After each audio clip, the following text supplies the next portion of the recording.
Good morning, good afternoon, good evening. I am Nick Ishmael Perkins, and welcome to the fifth and final webinar in the Talk Back Better series, brought to you by the International Science Council in partnership with the Falling Walls International Year of Science Engagement Initiative.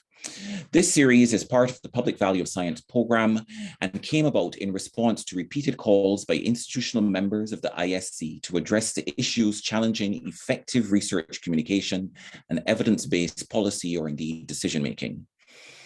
The name of the series, Talk Back Better, is derived from the oft-repeated call to build back better during the pandemic and is associated with the ambition to use the unprecedented crisis to transform our society in some way, whether this meant more resilience or indeed more equality. So, with the panel of experts for the Public Value of Science program, we have identified some key themes that we think are critical for organized research to address if we're going to build capacity for scientific engagement. Now, to be clear, Talk Back Better doesn't mean that we are suggesting science communication needs to be confrontational or even focused on verbal communication. It is just actually a useful way for us to appropriate some of the trends actually that we see during the crisis. Now, today we will explore what works when it comes to building capacity for science communication amongst researchers. Before I get into the substance of the discussion, though, just a few bits of housekeeping. First, you will have noticed that the session is being recorded, and indeed, we have recorded the previous 4 webinars, and my colleagues will share the link to these webinars in the chat. Speaking of the chat, there will be links that will be shared there during the course of the webinar, and you are invited to post questions during the discussion and indeed to share your reflections. I really encourage you as well to, when you in the chat share comments or reflections, let us know what part of the world you're joining from. It's always helpful to know who we're talking to. And just to be clear, the structure of the webinar today, it's going to last an hour and 15 minutes. We're going to start with about 10 minutes of provocation and overview, as it were. Then we have a brief flash talk, and then we'll get into a panel discussion where we will reflect on what we've heard. The panelists will share a bit of their own experience, and we will turn to some practical tips, actually, as a way forward. It is also during this period that we will respond to questions that you may have posted. And now to the substance. So institutions have experimented with different approaches to sustainably developing capacity for research communication. And this session will look at what works or what promises to work, from media training workshops to contracting PR firms to in-house capacity building. What the latest thinking is on recruitment, career incentives, and change management will be discussed here. And we hope to draw on lessons from other movements in academia and what has worked with them. First, and to begin our exploration of the issues, I'd like to introduce Enrique Mendizabal. Enrique is an independent policy entrepreneur. He's a fellow of the Royal Society of Arts. He was at the Overseas Development Institute, where he headed the Research and Policy in Development program, RAPID. He is co-founder of Politics and Ideas, the Peruvian Alliance for the Use of Evidence. And since 2016, he has organized an annual Evidence Week in Latin America.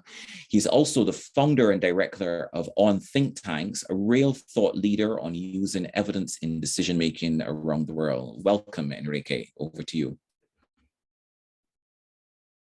Thank you. Thank you, Nick. Thank you, everybody.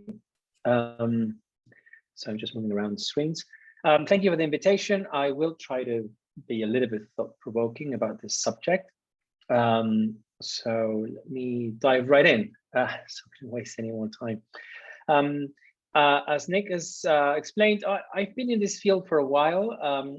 I joined ODI's RAPID program back in 2004.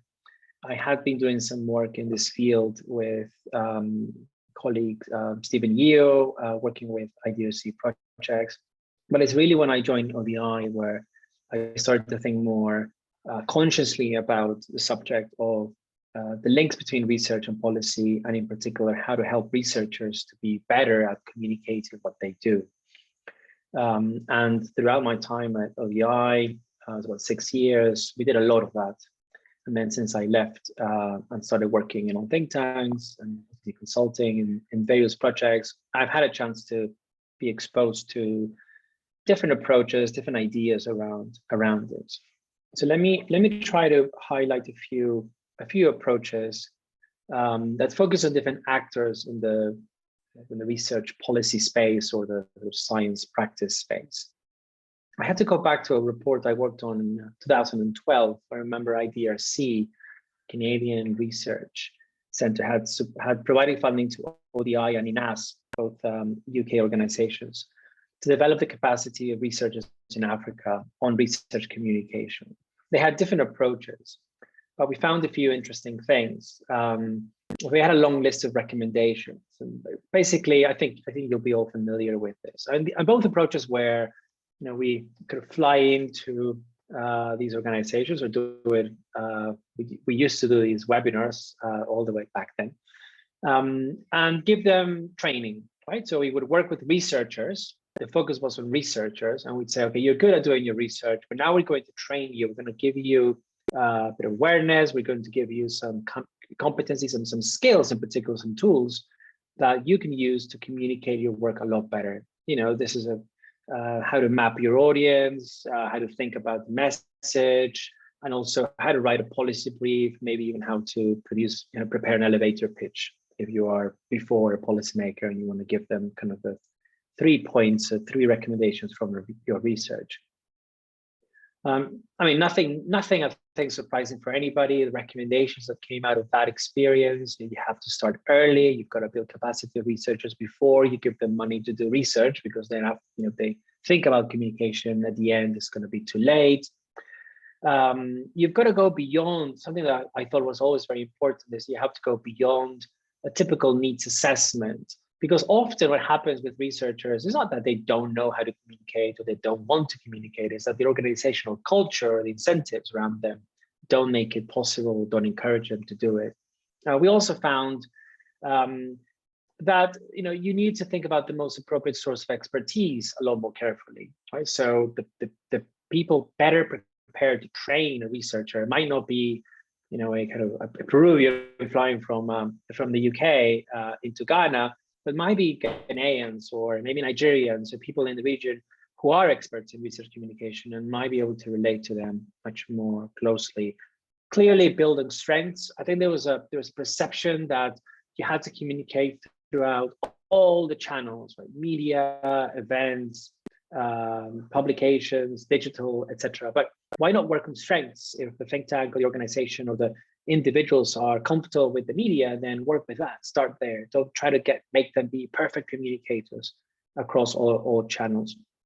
And there was something that I thought was interesting, which was that it was clear back then that the focus on researchers, on individuals, wasn't very helpful, and that there was a need to think more about peer-to-peer engagement and also to focus on organizations rather than projects and researchers. So I think the first approach, focus on the researcher, give them communication skills. It's okay, but it has a lot of limitations.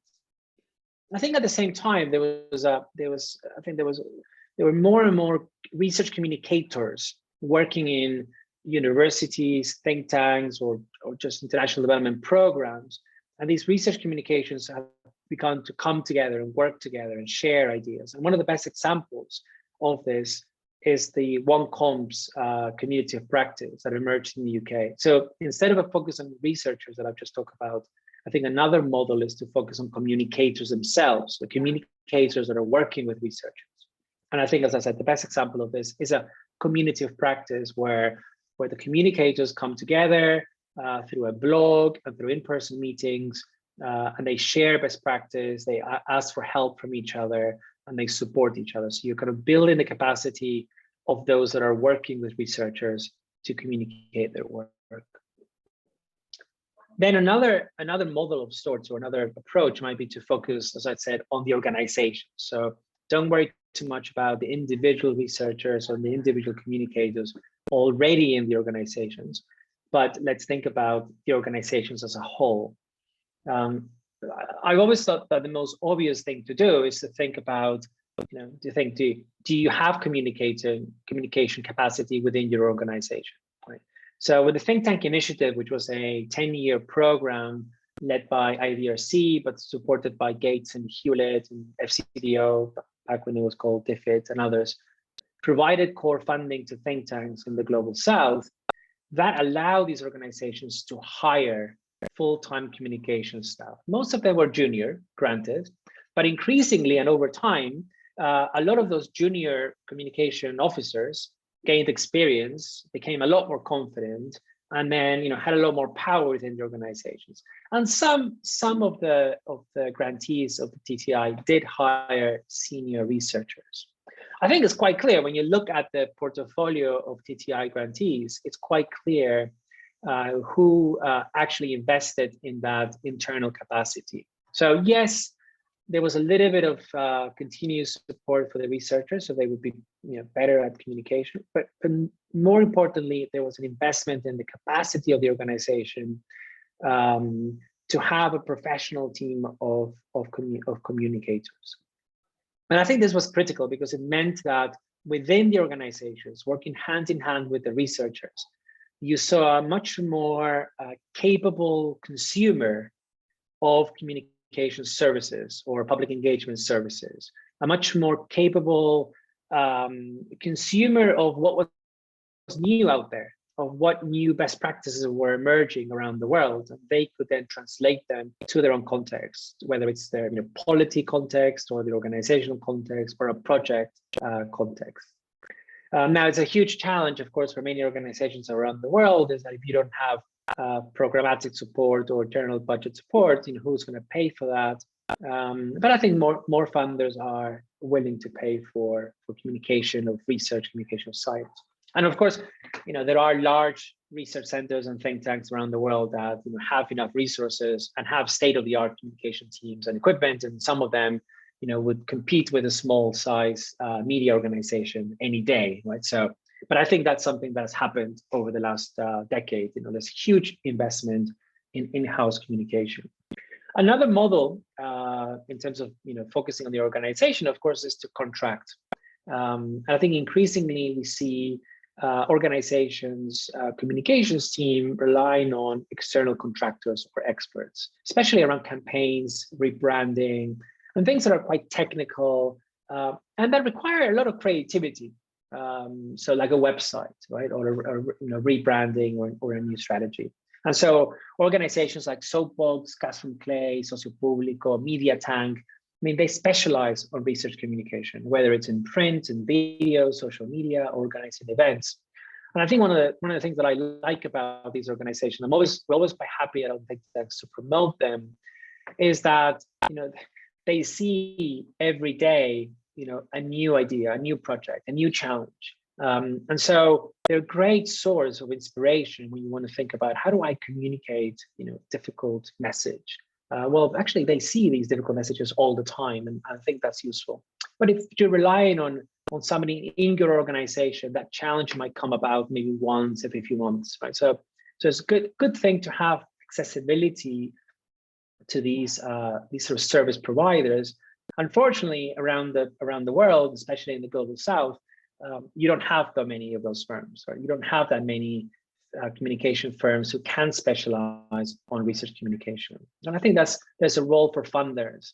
When they think about funding research locally, I think they should also think about funding those services that researchers need locally as well, and not necessarily bring them from outside. Another model besides the hiring or the contracting would be the collaboration model. And I think that's also quite common and is increasingly common.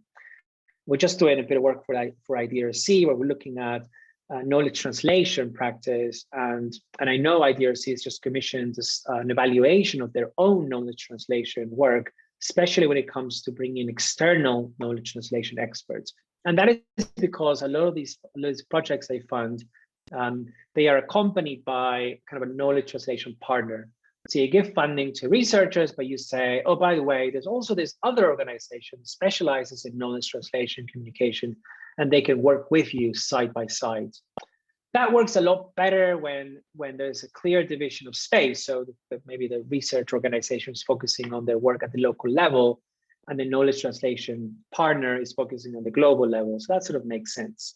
Southern Voice, which is a network of think tanks that came out of TTI, they play that role as well. Their members are very good at communicating and engaging at the local level, but Southern Voices Secretariat plays the role of a partner when it comes to communicating and engaging, the research that's produced at the local level, at the global level. I think that division of space makes a lot of sense.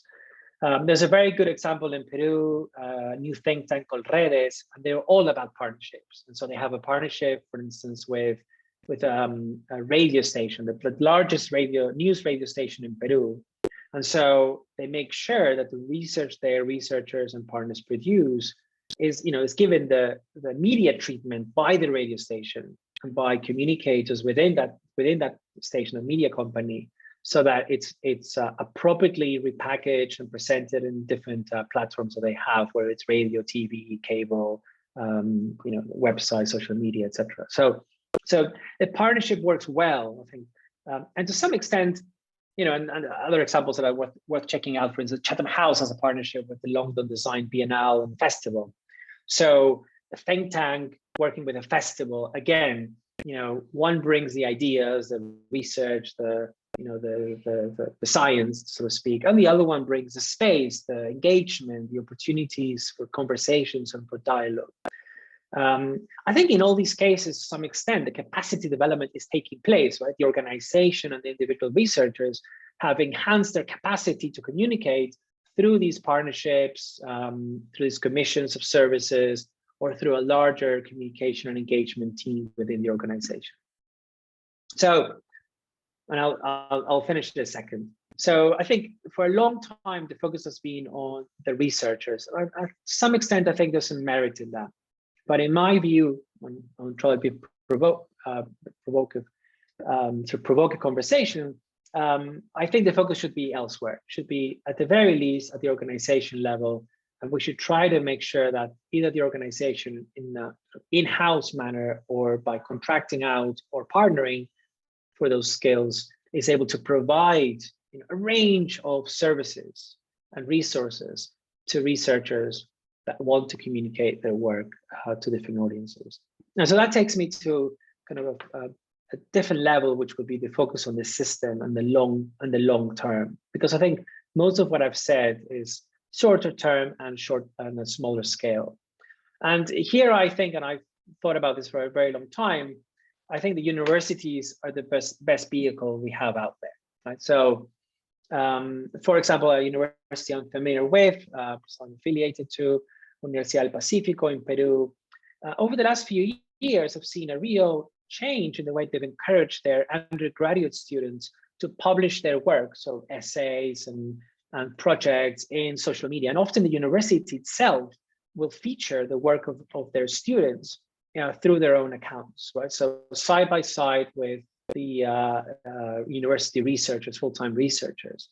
And I teach at a postgraduate level sessions on research and policy communication in different programs. So the idea being that wherever these graduates go, they will have some basic communication awareness, competencies, and skills. So if they end up in science or they end up in academia, they will have learned some of these basic awareness, competencies and skills. If they end up in government, they'll be able to engage with these issues as well, and in different sectors as in the same way. So in the end, sort of four ideas. I think yes, you can build the capacity of researchers to be in this field, but I think the most important thing is to build a capacity to be expert consumers of research communication services and support. I think a focus on personal competencies, like personal communication competencies, I would focus on those who really want it and really need it. Right? I wouldn't try to make sure that every researcher, every scientist is an excellent communicator, but I would try to make sure that they are, competent consumers or users of communication and engagement services. At an organizational level, I would say, most importantly, you have to build the capacity of organizations to design and deliver communication strategies, mainly through professional communicators. And I think those professional communicators will be able to decide who needs to know what, who needs to do what, when, etc. So they'll be able to help the organization and researchers prioritize limited resources. Then at the kind of the level of the ecosystem, to some extent, I think it's absolutely necessary to invest in the capacity of service providers and intermediaries wherever research is being produced, right? So that a researcher and an organization has access to these services, like most research organizations would have in the UK, for example, but that's not the case in Peru or in Sierra Leone or in Malawi or in Uganda. And the fourth point, you have to build the long-term capacity of the system. And in my view, I think this is by encouraging and ensuring that local universities are incorporating research communication, public engagement, etc., into their offer, right? So that the people who are graduating from universities, whatever career that is, whether it's hard sciences or social sciences, are leaving with at least a minimum awareness of the importance of communication and what's, with the opportunity of communication, of science, basic competencies and basic skills. So that would be my initial kickoff statement, just hopefully sufficiently interesting. Thank you, Enrique. I think sufficiently interesting would be a reasonable expectation, and I would say that you have definitely surpassed that. Thank you. I lots of questions there. I think you've given us, some really interesting provocations. I am really intrigued about the framing of capable consumers of communication services. I think that's a really interesting idea, and I'm looking forward to us discussing it. I also take on board your point about let's think about the organization and not just the individual. Again, lots of questions come to mind. Can I ask, actually, Enrique, while we go on, because there are a few questions about some of the networks or organizations that you've mentioned, can you share the links in the chat if that's okay? So for instance, you talked about the networking, the One Comms network, I think it was, and so on. You talked about the Southern Voice. There's also the festival with Chatham House Partners, so some of those links would be really helpful. Thank you. Now, as I said, one of the things that we really enjoy about the webinars is that we get a nice mix of discursive analysis and practical recommendations. And we're really keen on being able to showcase for you some of the ideas that we're discussing. And so this is why we have these flash talks. And I'd like now to invite our next speaker to give a 5-minute flash talk about his own practice. And Tom Cathers has worked in the Australian university, government, not-for-profit and private sectors. He's currently the co-president of the Australian Science Communicators and a member of the preparatory committee for the World Organization for Science Literacy. He is also a client partner at Ogilvy PR. Significantly, he's also a former co-CEO of Pint of Science Australia, and it is his unique approach to the Pint of Science Festival that he will share with us during his talk. Tom. G'day, thanks, Nick. As is customary here in Australia, I want to first of all start off by acknowledging country. I'm streaming to you from Ngunnawal land. Thank you for the invitation to briefly talk about the interesting work, I think it's interesting, that we were doing at Pint of Science. Just for those who aren't aware of Pint of Science already, it is an international festival, an organisation. It's perhaps, well, I'm not going to be bold enough to say the largest, but it's one of the largest international festivals in the world, specifically in science engagement. It was founded in 2013, and the initial idea actually came from tours of a neuroscience lab becoming too popular and actually interrupting the research that was happening. And so they decided to actually go to the pub and do the talks out there rather than bringing people through the lab. It then expanded all over the world. And the basic idea is that during the festival, there will be two scientists who will come to a pub or some sort of local gathering space, which is informal and relaxed. Those researchers will then give a 20-minute talk each on their current research, not stuff that everyone else talks about, but their current research. And then there'll be like 5-10 minutes of questions, and always then an engagement that happens afterwards, a direct communication that's happening between audience and the scientist. Typically over the world, it's volunteer run, with a very few exceptions. The whole program is volunteer run.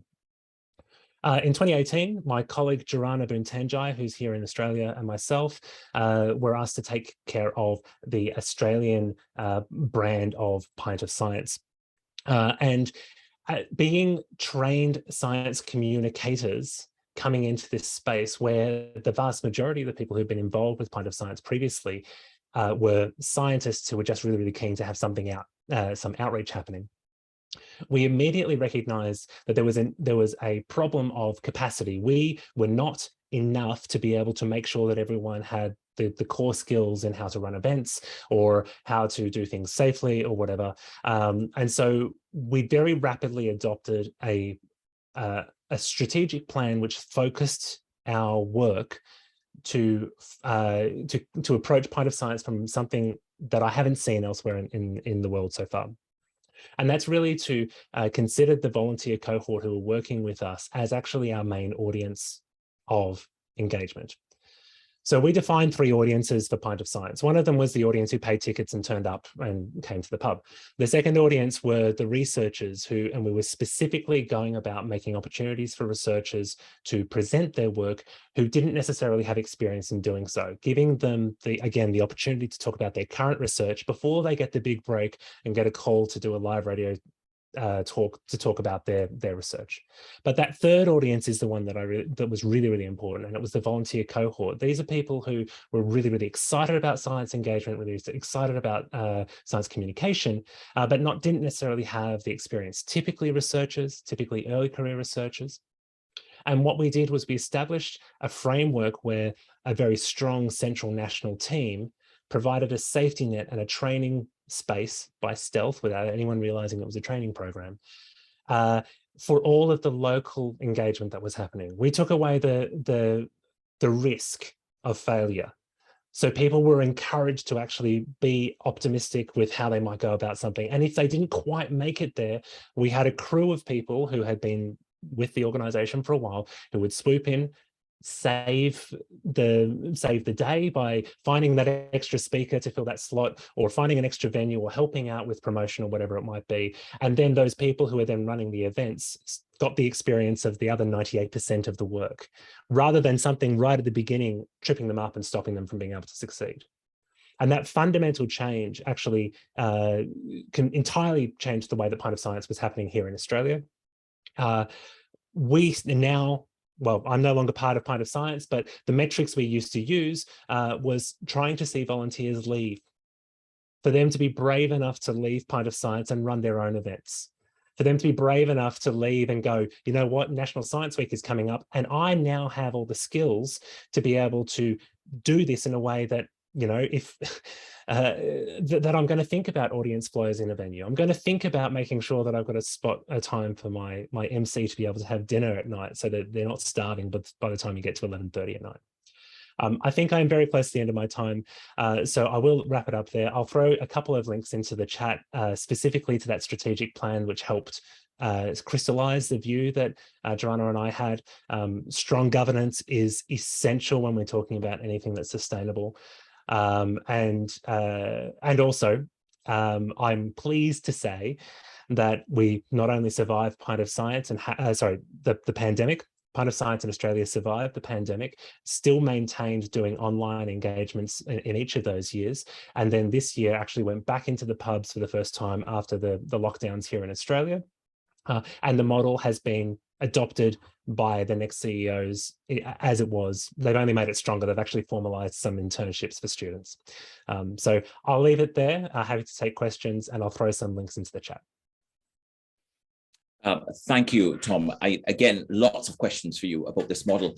I think, you know, you've tapped into something which is really fundamental, I think, on an issue like science communication, and that is addressing this fear of failure. And I think this is a really pedagogically offers some really interesting opportunities for us. Now, I want to turn to our panel, as it were, because we're going to have a bit of a conversation where we reflect on what we've heard so far. And I'm going to begin by introducing Katerina Chagas. who is a Brazilian science journalist and communicator working in science communication practice and research for 17 years. She collaborates with the Brazilian National Institute for Public Communication of Science and Technology and has developed a MOOC on research communication for early career researchers in Brazil. She is now working with Queen's University in Canada, supporting academic staff there. Welcome, Katrina. Thank you. Also, I would like to welcome Paul Richards, who is the Director of Communications and Outreach for the Australian Academy of Science. He is the Australian Hub Manager for Falling Walls Engage, the international network supporting early career researchers in scientific engagement.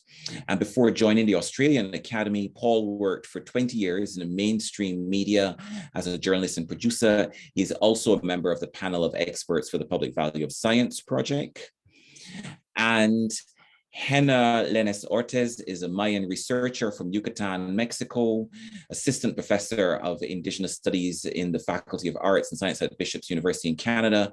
He's also just been appointed Canada Research Chair for Digital Indigenities at Bishop's University, and he has investigated how Indigenous artistic forms contribute to anti-racism and decolonization efforts, and has worked collaboratively with Indigenous organizations across the Americas. He is also a member of the panel of experts in the Public Value of Science program. Welcome, all of you. And I'm going to start by asking Katrina to share with us her thoughts on what she's just heard from Enrique and Tom. Yeah, thank you, Nick. Thanks for having me.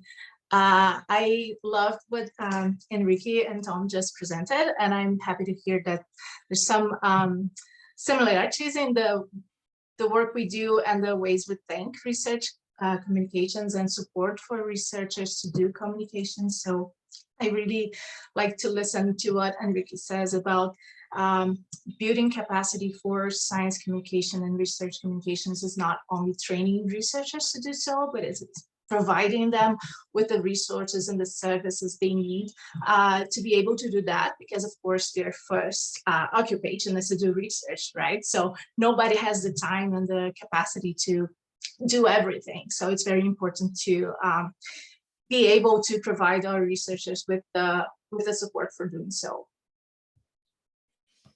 Yeah, and I think actually, is there, because I know that you've been involved in different ways of providing that kind of support, Katrina. I mean, and do you, having done this, because I can see the value of this framing, you know, when it comes to supporting them to be intelligent consumers, is there a format that you think works best in doing this? Or is it contextually derived? What are the pros and cons? Well, there's different possibilities, and I think they serve different purposes, maybe. So what we did in Brazil, that is something that I'm very proud of and I'm willing to share with you, is that we developed this online science communication course for early career researchers.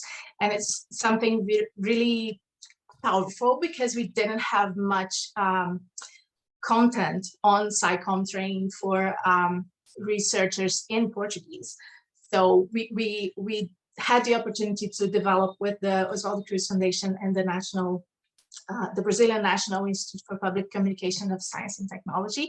We had the opportunity to develop a content that is not only in Portuguese, but it's also focused on the Brazilian reality and the Brazilian landscape for science, for research, for science communication. So that makes that makes a difference, right? And when we launched this course, we rapidly knew that it was something that our research community was waiting for. So it's been launched it was launched in 2018, and now over 25,000 researchers have done this course, which is pretty amazing. Wow.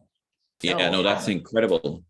I mean, and do you think a big part of that is because of the contextualization and the localization that you've given to the support? And this goes back to something that Enrique mentioned, of course. Mm-hmm. Yeah, I believe so, because even though most of our researchers are able to read a material in English, maybe when they're accessing that kind of content, they don't have like the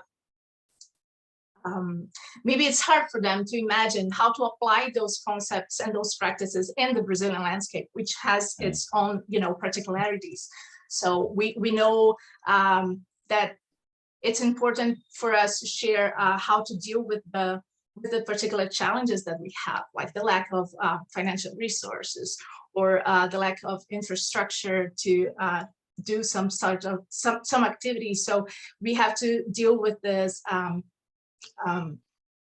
the particularities of our landscape. I can share the link to the MOOC and the chat, of course. It's in Portuguese, so if you want to give it a try with Google Translate or something like that. No, you get a big thumbs up actually for having it in Portuguese. You see this, localization brings a lot of credibility these days, huh? So, sorry, yes, it was Hannah. Were you going to say something just now? Hannah, yeah. Why don't you? What are your thoughts? No, it's great. It's great that Portuguese language is featured in this conversation.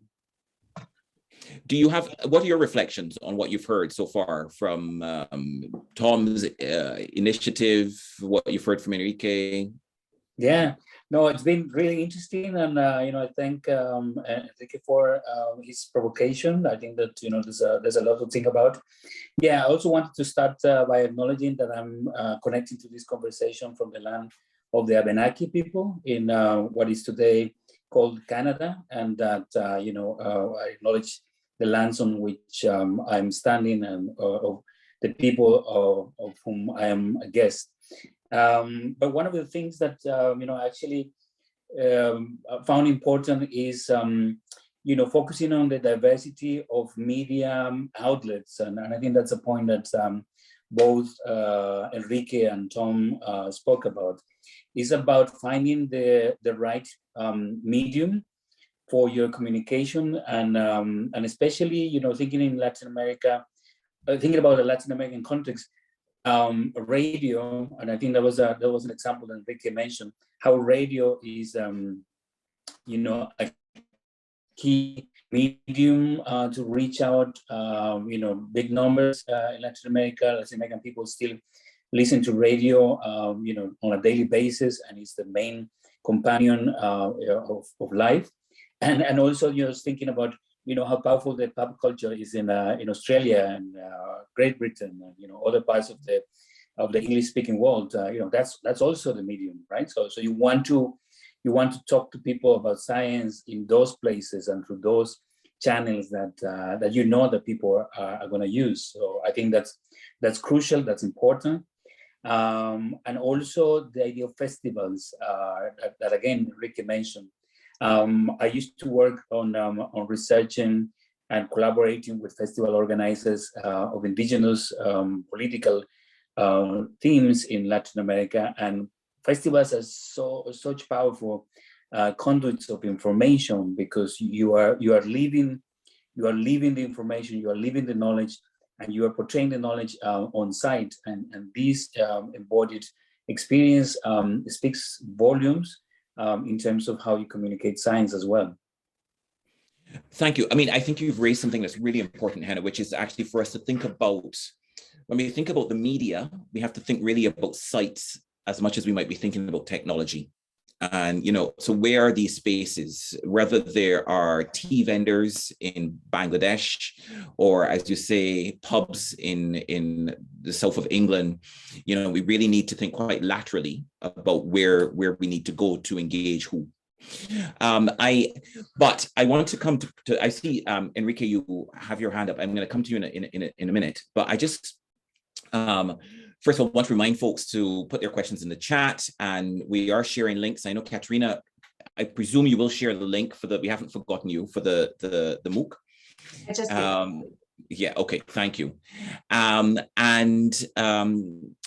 But Paul, what I wanted to ask you about was this idea about partnerships between researchers and the media, because of course, on one hand, as we've heard from Enrique and from Hannah, it could be actually quite wholesome, but it can also be tricky, I would imagine. What are your thoughts on this? Yeah, fantastic question, Nick. And I also just want to start by acknowledging the Ngunnawal people, which is the land that I'm speaking to you from today, like Tom, and pay my respects to the elders past, present and emerging. Yeah, I come from a background in mainstream media, joined the Academy of Science 5 years ago to establish a video production capability to help share the stories of the fellows of the Academy and the early and mid-career researchers who we support. It's been a really fascinating journey, both I think for the researchers themselves who you know, are so often excited and so thankful and grateful that there is an opportunity to have their stories told. But there's also a lot of distrust, I think, that we had to overcome in how their science might be told, that it's not oversimplified, but putting it in a short video format and sharing it on social media. So, you know, the way that we overcame that at the Academy was to establish a review process where all our content's not only reviewed by the scientists who might be featured in the video content, but also with external reviewers who are in field and can verify that the science isn't oversimplified. And then we have an oversight committee of fellows who give a final sign off. And that's for every video that we produce, we go through that process. But in having conversations and doing interviews with many researchers, there is a range of experiences that they've had in dealing with the media, and quite often some bad stories in terms of how their science has been misrepresented. So I think one of the big challenges that we need to work on and overcome is continuing to work on ways to bring these two worlds together, because one of my favorite sayings is from Alan Alda, who is a former actor of MASH, you may well know, is the television shows also runs the Science Communication Center in the United States. And he talks about science and the arts being long lost lovers. And I think that really is our goal in science communication, to bring these worlds together. And I love working at the Academy and working with researchers every day. I don't have a science background myself, but having the opportunity to help equip, enable, provide a platform for science to be shared with a wide audience is a huge thrill. But there are certainly some significant challenges. I mean, it's a very powerful metaphor, this idea of long lost lovers. But what I can also see, because I think the work of your oversight committee responds to a particular challenge that we have around verification in the media at the moment, right? And I can see in that regard how a partnership with a media outlet could be quite useful. What my concern is, however, is actually, would the media feel co-opted with that kind of partnership? I mean, I know, for instance, as ISC, we had the partnership with BBC Storyworks around the Unlocking Science series, but that came with a great deal of discussion and some pretty rigorous compliance guidelines in that partnership to make sure that this was seen as quite separate from their independent editorial output. And so it strikes me that, I guess what I'm getting at here is that we might think it's a shortcut in terms of capacity building, but in fact, maybe what we need to do is to be aware that there are different ways of engaging even there. And as long as we're conscious about that and what we might be learning and what in fact it's not going to address, then that might be a better thing. Enrique, I'll come back to you now, because I know that you want to say something and I also see you nodding. I think you're on mute. Yeah, sorry, we had our entire conference, our annual OTT conference this year was about partnerships. One of them was between researchers, think tanks, and the media. We also talked about other partnerships. And I think one of the things we found is that partnership was a loaded word, right? It suggested exclusivity. And if you want to sustain credibility to some extent, you want to be open to everybody, right? You want to be able to be seen as being discerning about whose work you publish. And I think that I agree. I see a lot of research organizations, you know, trying to get these exclusive partnerships with media outlets, but to some extent, I feel that that might be damaging in the long run, because then, you know, something could come up and, you know, the public might say, well, clearly you published their work because you had a partnership with them, but, you know, what about other people's work? But anyway, I wanted to comment on a couple of points that I think were important. I think the localization point that Katarina mentioned, I think that's critical. But at the same time, I always feel that sometimes there's a little bit of an obsession with it. And so you always say, let's learn from people in Africa. Let's learn from people in Latin America. And I say, yes, that's a good idea, but there are good practices all over the world. And I think we have to be, this is about the capable consumers or competent consumers. I think you need to make sure that people are able to realize that this best practice in Australia or in the UK or at Brookings with millions of dollars invested can't be copy pasted, but you can get inspiration, you can get advice, you can get good ideas, right? So it might not work the same way to communicate with rural communities in Peru as in the UK, but there might be good ideas that can be passed from one context to another.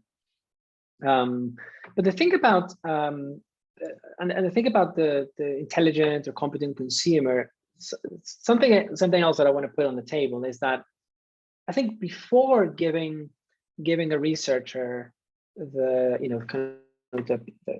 information about what's available and how they can use these communication channels and tools to communicate their work, I think Jenna, you said something that I thought was interesting. It's about thinking what's the most appropriate. And in my experience, what most researchers often need is the understanding of their context. So I think they know their fields really well, but they struggle with the political economy of the sectors or the spaces they're trying to influence or inform, right? So, they might understand health, public health really well, but not necessarily the politics around any reform or any change or any public debate or narrative, or what are that's what I mean, the political economy of that space.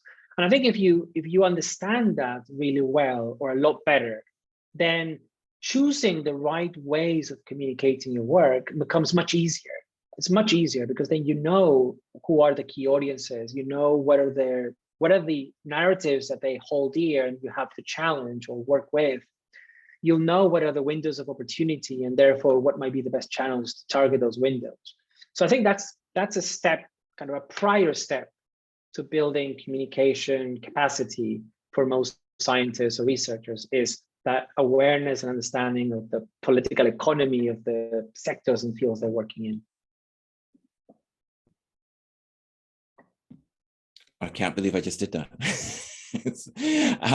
I think this is an extremely important point because, what you're getting to actually, Enrique, is that you've set out for us quite interestingly the objective, the learning outcome, which is actually as capable consumers, as it were. And although I do encourage people, if anybody wants to contest that, now is the time, because people might think that they feel quite differently about this. But also then there's the question of what. And so part of what you're suggesting is that actually, okay, listen, it's not just being part of the idea of building that capacity to be a capable consumer. It's not actually about understanding the technicalities of communication alone, but it's also about understanding policy context, being able to read context. That's a big part of what, of what we're talking about here. I am going to turn to Katerina, who I know had her hand up first. And I know that Enrique has also put a question here about, kind of how things may have changed over the last couple of years. And do you see, as you're responding, I also would like you to reflect on whether or not you have seen a shift in the appetite or the approaches to science communication training and capacity support over the last 2 years, Katerina? Yeah, so thanks for the question. It's a really good one. As you know, Brazil is in a really difficult spot right now during the whole pandemic, and we're facing a huge divide and polarization, which is only getting worse as we approach our next presidential elections. So this has created a huge, not only a huge divide, but a huge desire in our research community to communicate science with a broader audience. The problem is that sometimes this communication is done in a belligerent way, as if we were, in a war trying to fight each other, and this only deepens the divide, and it's not good for anyone, right? So because it makes dialogue so much harder.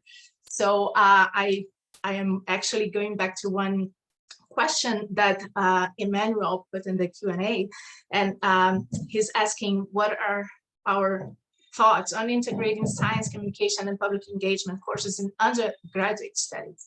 And I think that can bring those science students to reflect on why we do science communication, why we want to create dialogues with the public, why we need to have empathy with our public and make sure we create dialogues and not monologues, and we're actually bridging gaps and not increasing them. So I totally think that if we can bring our researchers from a very early point in their careers to think about that kind of question, this is something that can be a really great impact, right? If we create this this kind of reflections from early on. Thank you, Katrina. I'm going to, Henna, I see your hand is up. I'm going to come back to you in a second, but I also wanted to follow up with, and Tom, thank you for your response. I'm going to come back to you because I want to ask you a question about the way that you approached your learning within this innovation that you had around Pint of Science. But right now, because I don't want to forget it, and I think this is one of the first points that Enrique made in his remarks, and I think it's super important to come back to that, and this is the question of incentivization, right? Because none of this matters if we are not able to develop the right incentivization at the institutional level. And to me, this is a normative thing. It's an issue around leadership. And I ask you, Paul, given your position within the Australian Academy, for instance, and reflecting on your experience of being both outside and inside and an inside outsider, what are your thoughts on incentivization? Why do this? How do we make the argument? How do we build the argument? How do we sustain the argument? Yeah, I think it's a really important point to get across, and really a starting point in terms of deciding why science communication and how to do science communication. Why are we doing this at all? And I think for both the researchers and even the audiences that you're trying to engage with, why they should pay attention to science at all, and to cover those and answer those questions. I really like the vision that the ISC has for science to be valued as a public good, and I think that's a really good starting point in seeing that as the goal of science communication. I think for all of society to have a sense of ownership over science, that it is important to all areas of society. When I first joined the Academy, the way I saw and explained our approach to engaging audiences, we were initially really seeking to engage the unengaged in science, people who weren't following science pages on Facebook or seeking science information. And we tried to take the approach that, look, everyone checks the weather each day to see whether it's going to be raining outside or a sunny day. We rely on science to measure the weather, to forecast the weather. If you're just merely checking the weather, you're already engaging with science. The barrier is so low to take an appreciation and have a value of science. And we just look to build on that level of understanding and appreciation from a targeting the audience point of view. For the researchers, it's a different question. I think really helping them to see communication as an essential part of discovery, that the work that they've done doesn't end at the point of discovery, it's only just beginning. How can we share that not only with the rest of the research community to build on the knowledge that they have developed and discovered, but then share it with a range of different audiences, share it with policymakers to implement in the way that they might be running a country. Yeah, I think really seeing communication as key, but then also, yeah, helping all audiences, whether that's the researchers, policymakers, or general public, what part are they playing and how can they themselves value this goal of science communication.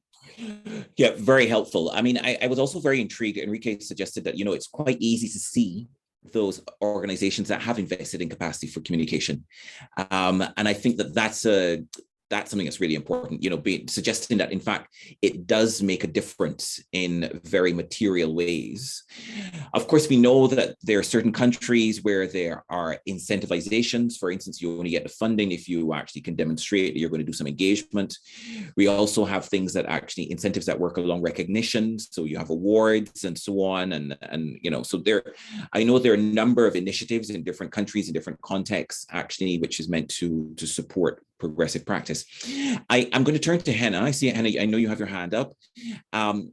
And yes, go on.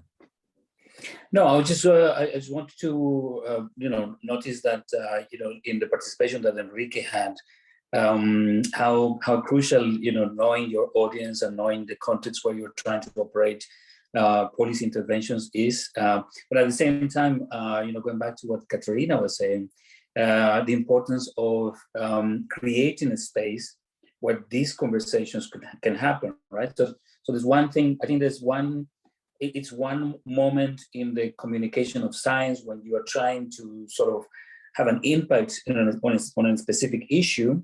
But another moment is actually, some of the points that Paul, Katerina, and Tom to some extent have been highlighting, which is to highlight the importance of science, how we are constantly consuming science, how science is all part of everyday life, right? And how can we increase our engagement with science in ways that are more meaningful.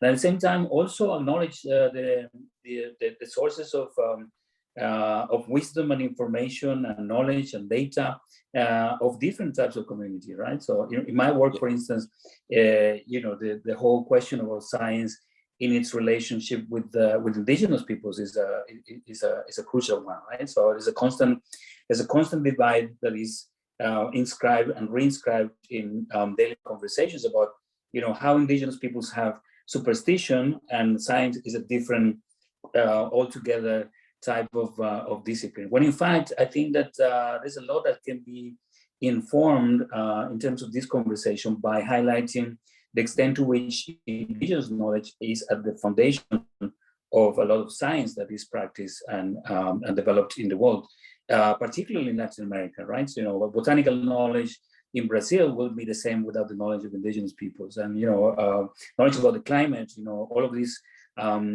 insights that we're gaining about climate change wouldn't be the same without the experiences and knowledge of indigenous peoples on the ground. So so how to communicate that? I think that there's still a lot to be done in terms of when you're talking about forming advisory boards to communicate science in different universities and in different institutions. There should be a drive to include different voices, including those voices of indigenous peoples, indigenous experts, indigenous knowledge keepers. In a move to decolonize not just science, but also how you communicate science. To find a language, and I'm talking here.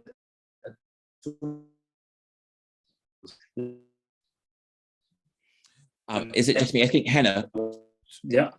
Sorry, I think you were just frozen for a moment, but what I understand is that you are, and I think this is a really important point, that actually what we can learn from the inquiry around the decolonization of academia and curricula is the value that a plurality of voices and knowledge systems can offer for more effective scientific practice and inquiry, and also a more equitable public benefit to come out of that inquiry. Yeah, okay. And I think this is an extremely important point, because it also we have some important allies. Sorry. Mm-hmm.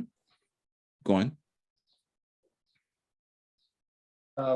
Clarify a point, when talking about language, it's communicated, but it's also how science can incorporate the languages that indigenous peoples speak, and and other communities that have been excluded from the process of making science, right?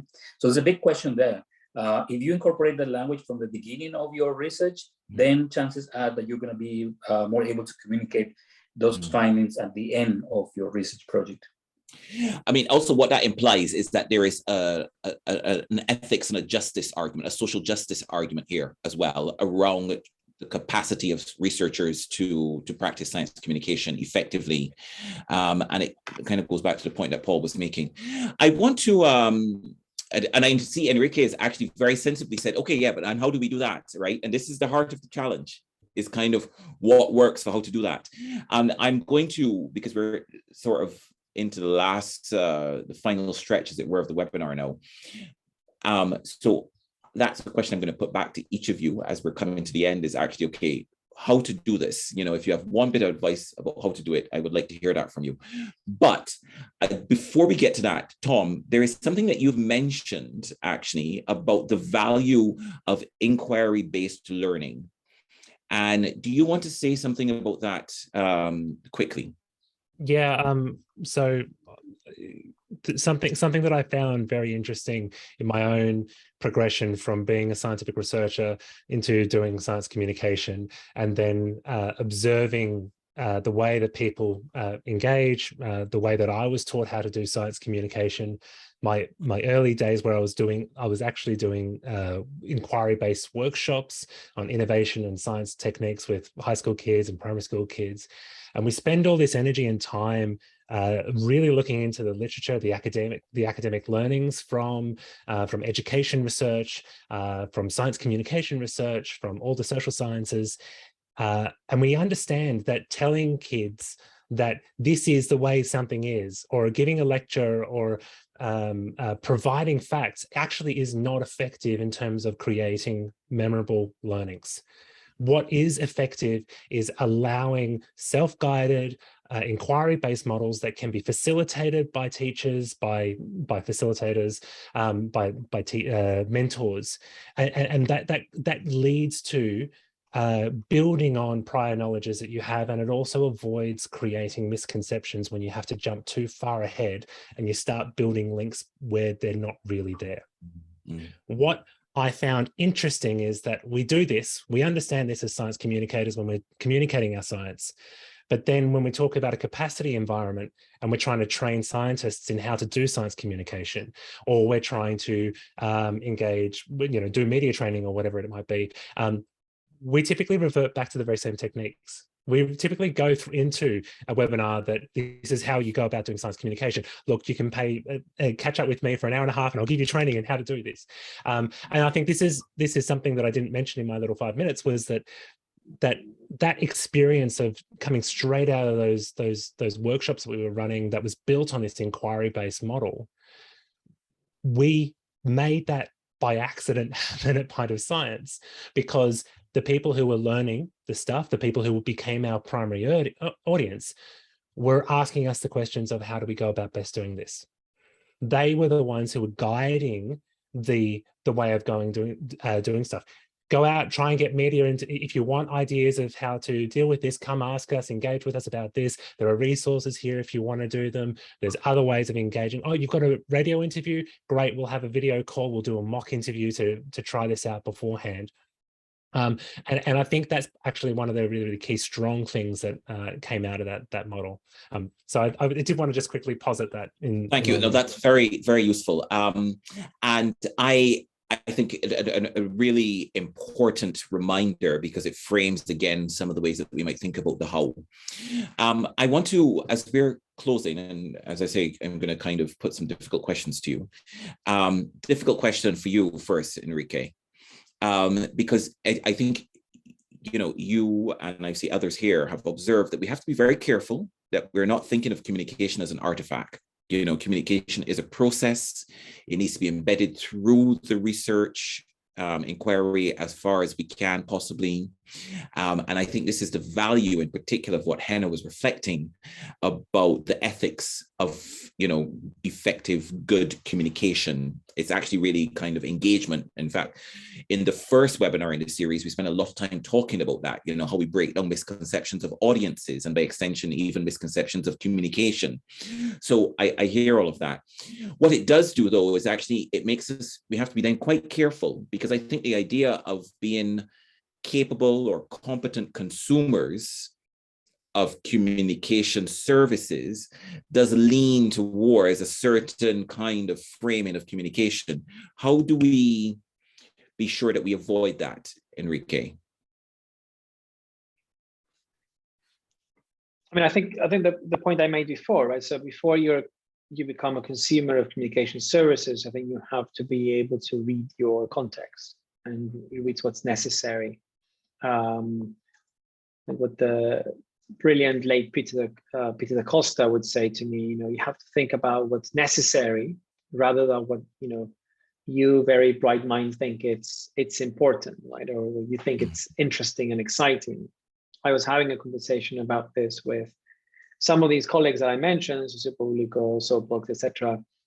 I'm an early adopter for new communication channels and tools, but I also do this by feeling that are we going too far, right? Is this actually necessary, or is it just an exciting new way of communicating, research outputs? Maybe this wasn't necessary. Maybe a conversation, maybe a visit, maybe maybe it's something a lot less digital, a lot less technological, a lot less fancy is going to be the best way to communicate what we want to communicate. But I think to be a good consumer of services, you need to know what is necessary in your context, and I think that's the first step. Mm-hmm. Okay. Do you have any other thoughts that you want to leave us with? Actually, if so, somebody's listening to this and thinking, okay, what can I take away from this? What's the important thing I should take away from this if I'm going to start on Monday morning actually thinking, yeah, so now I need to think differently about capacity building and science communication? Well, I don't know if this is the one thing, but I did say, I put something in the chat, and I think when we talk about science communication, and I know we probably don't think of that way, but inevitably, the conversations lead to that. We think about communication results, communicating findings, right? But actually, I think that's probably the problem. The problem, Katarina mentioned this, so referred to this in very politicized issues. Just banging on about your findings is not going to get you anywhere, right? So I think we need to think about science communication as also includes communicating to people to see what you're going to study, communicating to figure out what the questions are, communicating with people to see what the design of the project should be like and what are the methods you're going to use. And then communicating about the project, about what you're doing. Jenna talked about sort of recognizing that other people don't necessarily understand, how sort of Western science is done, and opening up that process is necessary if you want people to be able to engage with your findings in an equal way, in an equal footing. And I think that goes all the way through communicating your results or your findings, but then also later on, when you have to connect your results and your findings to people's lives, and what people deal with on a regular basis. So I think that's what I would say. It's about thinking about science communication, not just about communicating what we found out or what we know, but it's just a way of doing science that I think would make a big difference. Yeah, I mean, I think this is an important idea. There's no doubt about it, because if you are in a position where you are thinking, how do I build the capacity for science communication within my organization, whatever the setting might be, understanding what you mean by science communication is the first thing you need to grapple with, right? And then by extension, what the learning outcomes might be. So what you're saying, Enrique, I think is really quite fundamental. If I can say something really quickly, just go to the world of medicine, where a lot of this stuff comes from for the social sciences. I talked to a friend who's a doctor, and he says, the way we think about communicating with our patients has changed, right? So you don't just go in and operate anymore. You have to explain, you have to engage, you have to give them opportunity. They're going to say, no, but I've read this, or I've talked to so-and-so. And so your communication is not just the operation went well, right? Your communication is, let me explain to you everything that's happened up to this point, so you know why you're here and what are the options and how do you feel about it. And I think it's not that they're all great and perfect in the medical world, but that's almost what researchers need to do and scientists need to do. I think they have to start communicating a lot more early on. And I think actually we have to apply that ourselves in the way we approach science communication training and capacity support. Is actually, and this goes back to what Tom was saying, it's not kind of going in and say, okay, so this is what you do Don't ask me any questions, just do it. You have to engage with people's lived experience. You have to recognize that actually people have feelings around this. They'll have their own values about what they would like to do. And all of this we need to engage with in the capacity building process itself. Katrina, I'm going to turn to you now. What would be your little message for Monday morning? First, I agree 100% with Enrique and what he said about communicating not only the results of science, but the process of it, and who does science. Make sure all those voices are represented and everything. But the other thing I'd like to say is that often when we think about science communication, we focus on science. Like we focus on having the data correct, the language that will describe the science in a good and high in a good way, which is of course important, but we have also to focus on communications and this is something we often forget. Like when we're thinking about communicating science, often we don't think about who our public is and what our public wants to know, what our public is interested about, and this is something really important. And I think Queen's University does this really, really well. They have, of course, the pandemic brought some additional challenges, but they have like important events where they connect with the community, like with the city, and they bring people inside the university, and the researchers and the students get to talk to the public and to hear their questions. And this sort of connection is very, very important. So I think this is something we need to have in mind when we're doing SciComm. I mean, I think also what strikes me about that immediately is that it makes very clear, again, going back to Enrique's point about the organizational culture and the incentivization structures, when you're doing that as an organization, it suggests very clearly a particular kind of orientation for everyone, which I think, and you can see that there's value in that. Paul, next to you. And we're running out of time, so I'm going to have to tell you 60 seconds. And I'm assuming that, like, as a media man, you'll know what 60 seconds is. I certainly do, and I'll keep it shorter if I can. Look, I think just to pick up on a couple of points, that audience-first approach, know who you're talking to and why they should care, and why what the science is important to them is a really important thing. I think both Enrique and Katrina have picked up on that. But then also just to refer back to, I think, the model that Tom's shared with us of either supporting the sharing of science through an event like Pint of Science, but then also the idea of equipping for science to be communicated and done in other avenues as well. And I think my final point is just that I don't think there's really a one-size-fits-all approach. One of the points that was made is that it's not just, I guess it's not just video or podcasts or media engagement as the answer to have that particular kind of capability to share science within your organization. There's a range of ways. So look at both the strength of the researchers that you have and the science that they want to share, and then where are the audiences that you're seeking to reach, and then use those platforms to reach them. Thank you, Paul. And I think that's a really lovely sort of iteration again of a key point that emerged from the first webinar about there is no such thing as a general public. What you'd have are constituencies, and it's probably better to think about publics.